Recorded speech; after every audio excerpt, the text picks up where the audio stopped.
જામનગર જિલ્લાના ધ્રોલ તાલુકાના સુમરા ગામે લોકોને હાલાકી પડી રહી છે। સુમરા ગામે વરસાદમાં ધોવાઈ ગયેલા કોઝવે પર પસાર થવું પણ હવે મુશ્કેલ બન્યું છે। વિદ્યાર્થીઓ શાળાએ જવા માટે જીવના જોખમે કોઝવે પસાર કરવા મજબૂર બન્યા છે।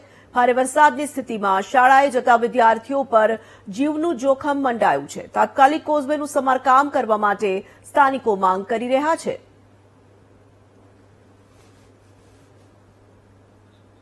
સંવાદદાતા હિરેન પરમાર છે ફોન લાઈન પર। હિરેન, સુમરા ગામના જે દ્રશ્યો સામે આવી રહ્યા છે, વિદ્યાર્થીઓ પાણીમાંથી જવા મજબૂર બન્યા છે, શું જાણકારી છે આ સમગ્ર મામલાને લઈને?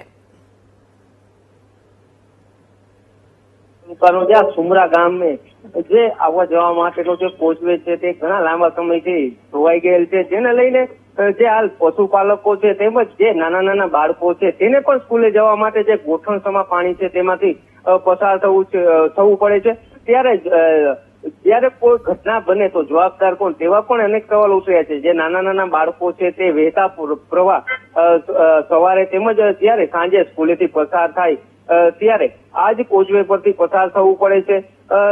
હાલ તો જે વરસાદ વિરામ લીધા બાદ હાલ આ કોઝવે પર પાણી છે તે ગોઠણસમા છે, પણ ક્યાંક ને ક્યાંક વરસાદ વધુ આવે ને અચાનક જો પાણીનો પ્રવાહ વધે અને જો કોઈ ઘટના બને તો જવાબદાર કોણ, તેવા અનેક સવાલ ઉઠી રહ્યા છે। સ્થાનિકોએ અનેક વખત તંત્રને જાણ કરી છે, પણ હજુ સુધી આ કોઝવે રિપેર તેમજ જે નવા કોઝવેની માંગણી છે તે પૂરી કરવામાં ન આવતા જે સ્થાનિકો છે તેમાં પણ રોષ જોવા મળી રહ્યો છે। જી, ધન્યવાદ।